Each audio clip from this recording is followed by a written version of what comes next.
Yo, so in this video, I'm going to play for you a video from Prophet Uebert where he's saying that he's actually not going to apologize. The main reason why he's not going to apologize something that we are going to discuss later on in this video, but it has actually been a season of confessions and apologizing. We saw the other day where Hinn actually just opened up and he was actually just saying sorry for wrong prophecies, prophecies that were not accurate. There are actually 3 things that he was apologizing for. If you've not watched it, it's a previous video I did. You can just have a look at it. But this one, it's about Prophet Uebert Angel. So for some reason, he just comes out in the middle of the service and he's saying that he's not going to apologize. And no man of God has any right to sit him down and everything. So I'll just be playing for you that shortly. But it raises definitely a lot of questions that we'll have a look at later on in this video. But first of all, let's listen to what the prophet is actually saying. So let's do this. Does not apologize to anyone if he has not done anything wrong. Let me explain again. I do not have friends. I don't do friends. Friends are overrated. Yeah, that's for sure. So never hear, this one is my friend, this one is my friend. No, I have a brother, of course. But reality is this. Reality is this. I don't do friends. And notice here, there is no man of God in this country. No man of God in this country who can sit me down and say, fix this and fix that. No. I have to get that order from Pastor Chris. That's why I made my spiritual father. So if you hear somebody, there's another guy who did this for Angel. Never. Never. I don't talk to nobody. They don't have my number. I don't have their number. I don't talk to them. I respect men of God, every one of them. I respect them. But they have no authority over me when it comes to sitting me down and say, sit here. No. There are people that I can go to and say, this one, I treat him as a father. That's why you find me with Bishop Mutendi. I honor that man greatly. Do you understand? That man can call me and say, hey. And then I'll be like, okay. This one, that's an exception. Do you understand this? You know the other man I honor? Andrew Township. Do you know why? Because I grew up in that church. So I honor. Do I honor other men of God? 100%. Especially the season we have entered into of new wine. You will not hear me attack any man of God. I will just be here, go back to my usual self, concentrate on you. That's it. I'm not going to answer anyone on this platform. Never. The platform is made for you. I see another person who was just, every talk of this guy is about Emmanuel Makandiwa. Every minute. This guy. Anytime he sits like this, he's talking about Emmanuel Makandiwa. Then he accuses that Emmanuel Makandiwa of one thing. He accuses him of preaching about himself and people worshiping him. Wait a minute. You accuse Uebert Angel of being worshipped in his church. And you talk about me every day, consistently. That's just one guy. But you, when you preach me and Makandiwa. So who is preaching God here? Because you think we are being worshipped. But yet when you preach and sit down, you preach about me only. So I'm the gospel.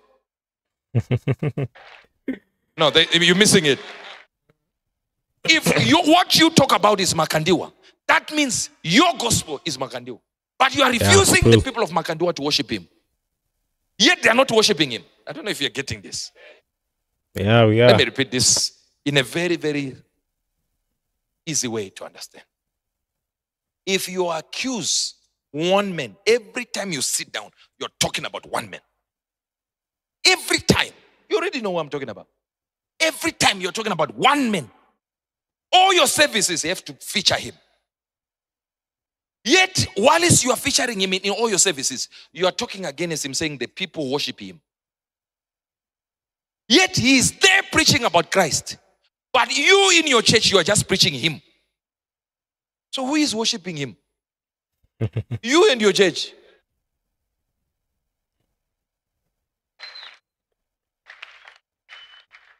Just imagine. It's like these newspapers. They say Angel is using money. He's using his name to make money. So you are allowed to make money by selling newspapers, writing stories about me. So you're making money using my name and I can't make my money using my name.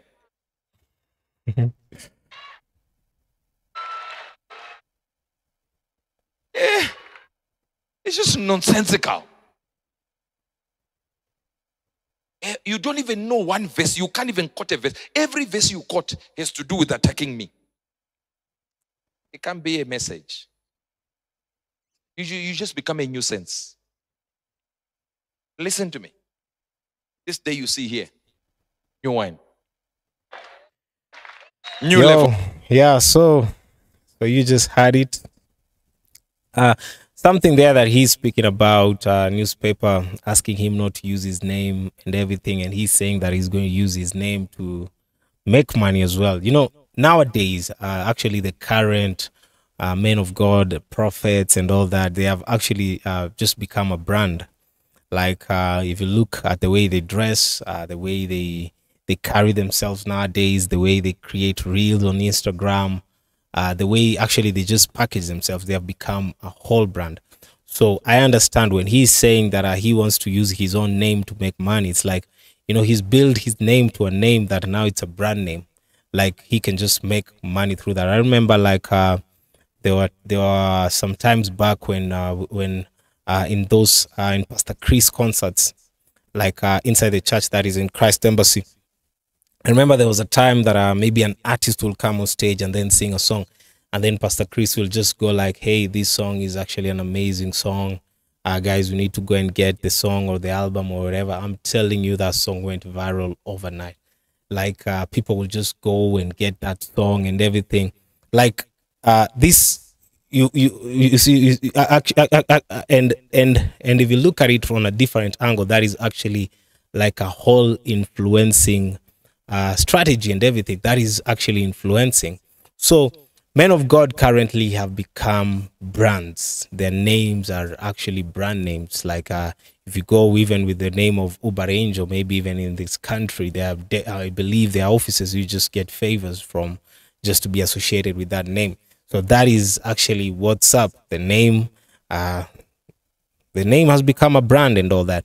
But he's something that something that's really catching my attention. I don't know what you think about this, but I feel like Prophet Uebert is really trying to defend himself. I don't know why he's defending himself, saying that, you know, he's saying that there's no man of God in his country, that is in Zimbabwe, that can actually sit him down and advise him and all that. I don't know why he's really defending himself. He's just even mentioning, he just mentioned 3 men of God.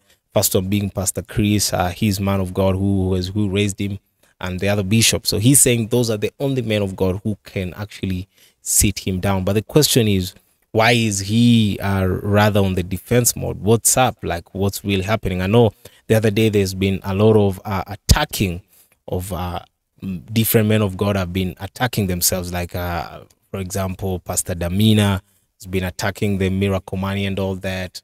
We saw that. We've seen even Apostle Arome and all that. And even Prophet Uebert at some point used to be responding to all that. And even he used to throw his own shade and everything. But he's saying that he's not going to be doing that anymore. He's not going to attack any man of God. So if a man of God decides to come for him and talk whatever he's going to talk about him, he says that he's not going to respond to that man of God. But first of all, he stated that there's no man of God who's going to be able to sit him down just for him just to apologize or any of that. So, and that raises a lot of questions. I've told you, raises a lot of questions like, what is up? The other day we saw Hinn.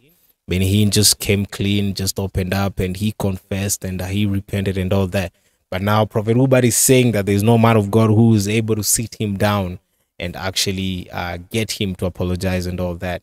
So I don't know if that is in response to actually Hinn's move the other day. I don't know. But apart from that, he's actually repenting. He's repenting on attacking other men of God. So he's saying that he's not going to be doing that anymore.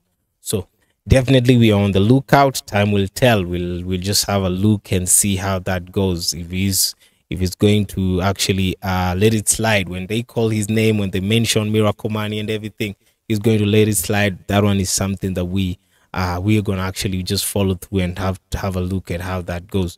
yeah, but that is what's up. That is what's up. I like to hear, what do you think about this? It seems like it's a season of repentance. It's a season of actually confession. Like it's like people are just coming out in the open and stating their wrongs, or stating this and that. It seems to be that kind of season. I don't know what you think about it, but I feel that like that is what's happening currently. So yeah, so let me know what you think about this right there in the comments section. What do you think about this clip by Prophet Uebert Angel? And he actually makes a lot of sense when he's saying that the man, when you go to your church and every day your sermon is just about him, or your sermon is about Makadaniwa, definitely then Makadaniwa is, if knowing or unknowingly, then that happens to, actually that is your gospel in your church. Like, our ministry and our main focus should just be on about Jesus. But nowadays we find that we are actually preaching other men of God more in our sermon. Like, you just find men of God attacking men of God. Like, some time back I used to call this the war of the prophets. You've been following me from some time, you know that I used to term it as the war of the prophets. So there's been a lot of war of prophets. But yeah, so that is what's up. I'd like to hear what you think about this right there in the comment section. Let me know. If you have not yet subscribed, please subscribe and like the video as usual. Stay tuned. See you in the next video.